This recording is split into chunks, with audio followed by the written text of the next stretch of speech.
Hello mga be. So, pakita ko lang sa inyo itong binili ko kahapon sa Binondo. So, naki-Chinese New Year kami dun sa Binondo kahapon. And ito nga yung Choco Pistachio Mochi na binili namin sa NB10. So, kahapon nagpunta kami sa Binondo para mag-ikot. At saka, yun nga sana, kakain kami dun sa mga, nakikita natin dun sa mga vlogger na mga kainan.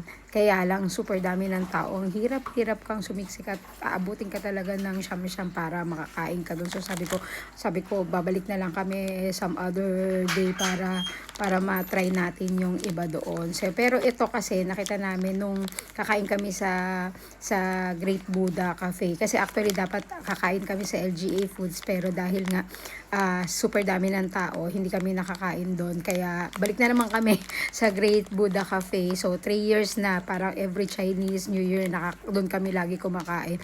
Nasa baba lang naman yun ng Engbitin. So, actually, isa lang naman yung may-ari nun, si Great Buddha Cafe, tsaka si Engbitin. So, nakita namin to, nung nakapila kami, nakita namin tong si Pistachio, na meron na rin palang mochi pistachio na ginawa si Engbitin. So, actually, favorite ko kasi mga mochi ng Engbitin. So, mga hopya niya, mga tikoy. So, nung nakita ko to, sabi ko sa kapatid ko, bibili kami nito. Actually, 5 to. So, yung dalawa binigay ko sa kanya. Kasi limited to 5 person lang yung pagbili nito. So, limang packs lang talaga yung pwede mong bilhin. So, kahapon, kahit mahaba yung pila, bumili talaga ako para matry namin tong pistachio na to. So, ito siya. Ito siya, guys. Ayan. Yan siya. Nakikita nyo, diba? Yan.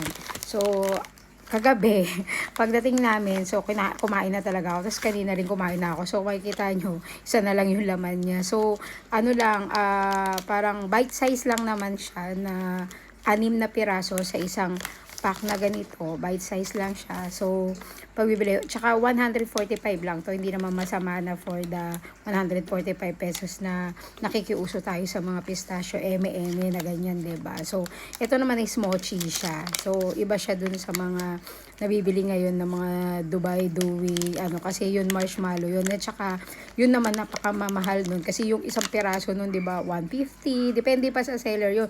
Meron nga ako napagtanungan, siya 100, parang 700 or 650 yata. Sabi ko, napakamahal naman nun. Pero, naman siya, made of marshmallow naman siya, diba? Tsaka, yun nga, yung pistachio daw, tsaka yung katayfi na So, ito siya. Ito yung mochi na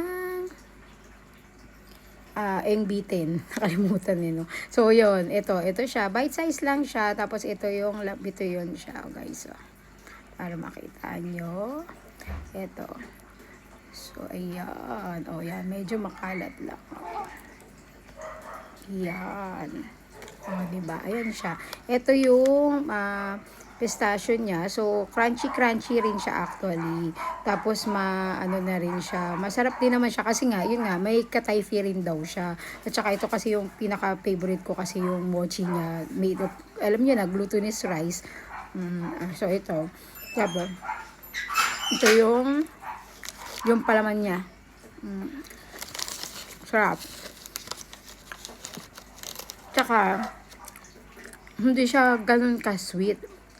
Matamis, oo. Pero, in terms of sweetness siya, parang tama lang yung, niya, ang pagka-sweet niya. Tapos yun, crunchy rin yung laman niya sa loob niyan. Crunchy rin siya. Tapos yan, may konting, ayun nga, pistachio rin, oo. Tapos yun nga, katayfi. Tapos, yun, may,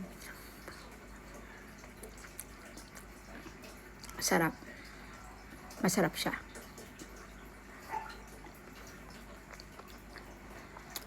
Makalat nga lang.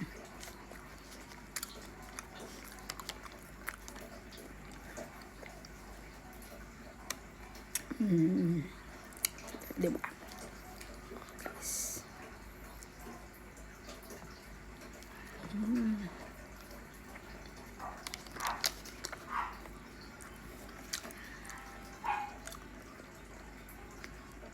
Ito siya.